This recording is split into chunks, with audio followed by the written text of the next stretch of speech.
नमस्कार, सत्य हिंदी पर शाम 8 बजे के बुलेटिन में आपका स्वागत है। मैं हूं आपके साथ निकिता। बुलेटिन शुरू करने से पहले एक नजर हेडलाइंस पर। तेलंगाना के मुख्यमंत्री ने ऐसा क्या कहा जो प्रधानमंत्री मोदी बोले मुझसे ही हाथ मिला लो। राहुल गांधी के विजय के शपथ समारोह में शामिल होने पर प्रधानमंत्री का तीखा हमला।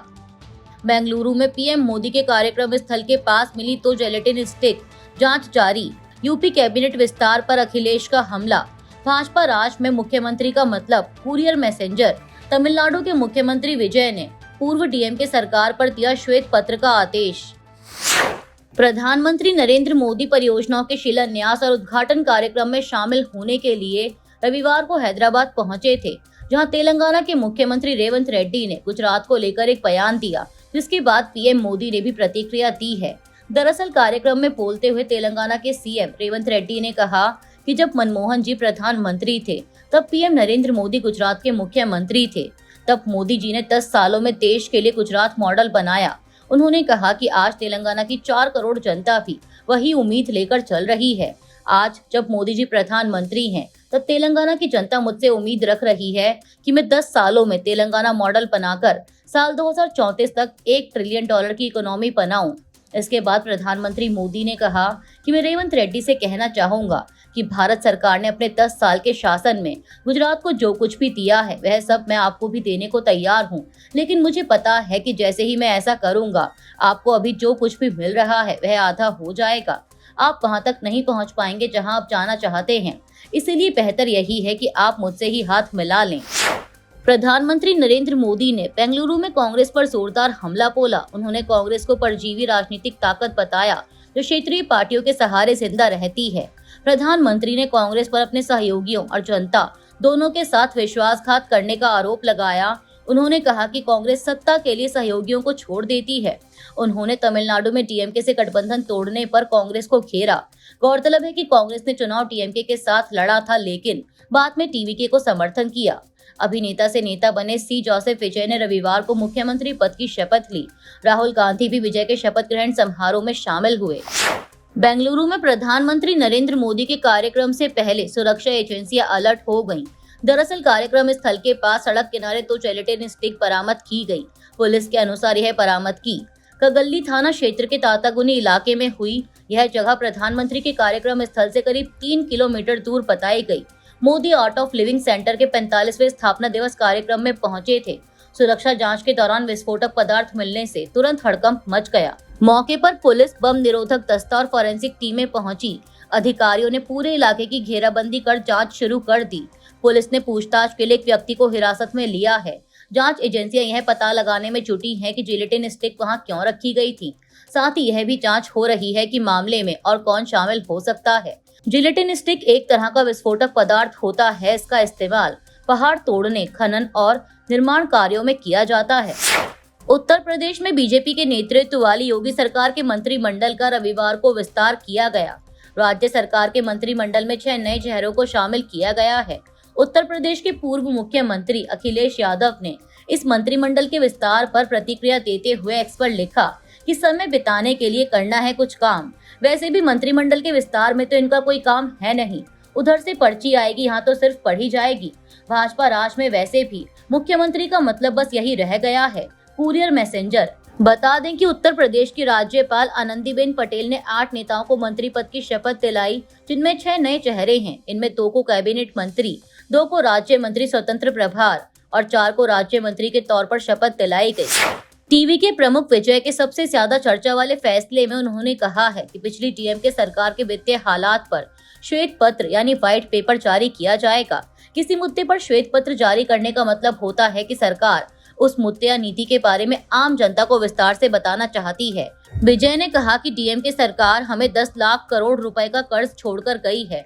मैं जनता को बताना चाहता हूं कि पिछली सरकार ने कितना बोझ मेरे ऊपर छोड़ा है। इसके साथ ही विजय ने साफ कहा कि सरकार में कई पावर सेंटर नहीं होंगे, वे खुद ही एकमात्र अधिकारी होंगे। यह बयान इसलिए अहम है क्योंकि उनकी सरकार सिर्फ 120 सीटों के बहुत नाजुक बहुमत पर टिकी हुई है। तमिलनाडु में मुख्यमंत्री सी जोसेफ विजय ने पद संभालते ही काम शुरू कर दिया है। शपथ के तुरंत बाद विजय ने कई बड़े आदेशों पर हस्ताक्षर किए। उन्होंने घरेलू उपभोक्ताओं को 200 यूनिट मुफ्त बिजली देने का फैसला किया। महिलाओं की सुरक्षा के लिए विशेष सुरक्षा बल बनाने का आदेश भी दिया। राज्य भर में नशीले पदार्थों की तस्करी रोकने के लिए विशेष यूनिटें बनाई जाएंगी। ये उनके सबसे बड़े चुनावी वादों में से एक थे। सी जोसेफ विजय के तमिलनाडु के मुख्यमंत्री पद की शपथ लेने के बाद प्रदेश के पूर्व मुख्यमंत्री एम.के. स्टालिन ने उन्हें बधाई दी है। स्टालिन ने सोशल मीडिया प्लेटफॉर्म एक्स पर एक पोस्ट में लिखा कि मैं तमिलनाडु के माननीय मुख्यमंत्री सी जोसेफ विजय को यह जिम्मेदारी संभालने पर हार्दिक बधाई देता हूं। उन्होंने कहा कि मैं उन घोषणाओं का भी स्वागत करता हूं जिन पर उन्होंने पदभार ग्रहण करते ही तत्काल हस्ताक्षर किए हैं। स्टालिन ने आगे कहा कि शुरू में ही यह कहना शुरू ना करें कि सरकार के पास पैसे नहीं हैं। पैसे हैं, जरूरत तो बस लोगों तक उन्हें पहुंचाने की इच्छा शक्ति और शासन करने की क्षमता की है।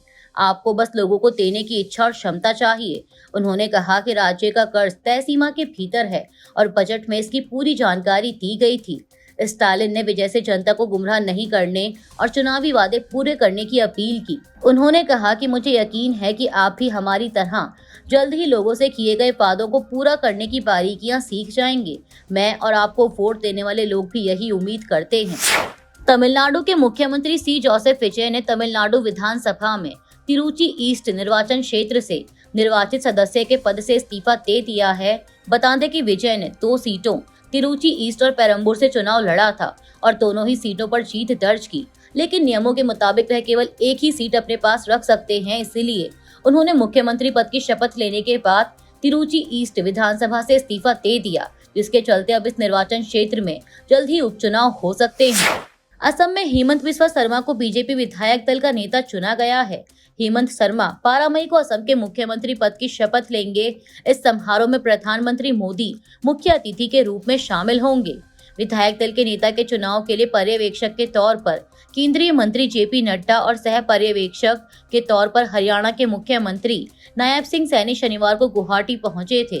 गौरतलब है कि असम में बीजेपी के नेतृत्व वाले गठबंधन को 102 सीटें मिली हैं, जबकि कांग्रेस के नेतृत्व वाले गठबंधन ने 21 सीटें जीती हैं। फार्स न्यूज एजेंसी के अनुसार ईरान की सेना की एकीकृत कमान के प्रमुख अली अब्दुल्लाही ने मुश्तबा खामेनेई से मुलाकात की है।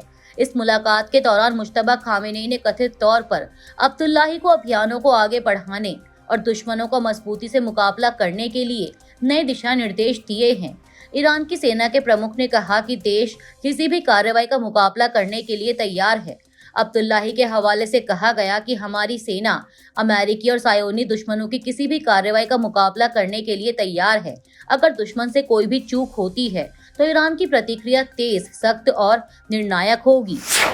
ईरान के राष्ट्रपति मसूद पेजेश्कियन ने कहा है कि बातचीत का मतलब आत्मसमर्पण नहीं है। अल जजीरा के मुताबिक युद्ध से हुए नुकसान के पुनर्निर्माण पर हुई एक बैठक में राष्ट्रपति पेजेश्कियन ने कहा कि लक्ष्य ईरानी लोगों के अधिकारों को हासिल करना और पूरी मजबूती के साथ राष्ट्रीय हितों की रक्षा करना है। लेबनान की सरकारी मीडिया और स्वास्थ्य मंत्रालय के अनुसार शनिवार 9 मई को बेरूत के ठीक दक्षिण में वाहनों पर हुए 3 इस्राएली ड्रोन हमलों में 4 लोगों की मौत हो गई, जबकि दक्षिणी लेबनान में हुए हवाई हमलों की एक श्रृंखला में कम से कम 13 लोगों की जान चली गई, जिनमें एक व्यक्ति और उसकी 12 वर्षीय बेटी भी शामिल है। ईरान की समाचार एजेंसी तस्नीम के अनुसार ईरानी सेना के प्रवक्ता मोहम्मद अक्रमीनिया ने रविवार को कहा कि जो देश ईरान के खिलाफ अमेरिकी प्रतिबंधों का पालन करेंगे, उन देशों के जहाजों को अब से होर्मुज चलडमरू मध्य पार करने में मुश्किलों का सामना करना पड़ेगा। ईरानी सांसदों ने कहा है कि वे एक ऐसा बिल तैयार कर रहे हैं जिसके जरिए होर्मुज चलडमरू मध्य के प्रबंधन पर ईरान के अधिकार को औपचारिक रूप दिया जा सके। इस बिल में ऐसे प्रावधान भी शामिल होंगे जिनके तहत शत्रु देशों के जहाजों को इस चलडमरू मध्य से गुजरने की अनुमति नहीं दी जाएगी।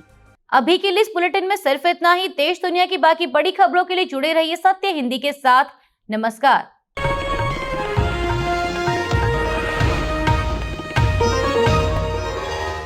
Copyright disclaimer under Section 107 of the Copyright Act 1976. Allowance is made for fair use for purposes such as criticism, comment, news reporting, scholarship, and research. Fair use is a use permitted by copyright statute that might otherwise be infringing.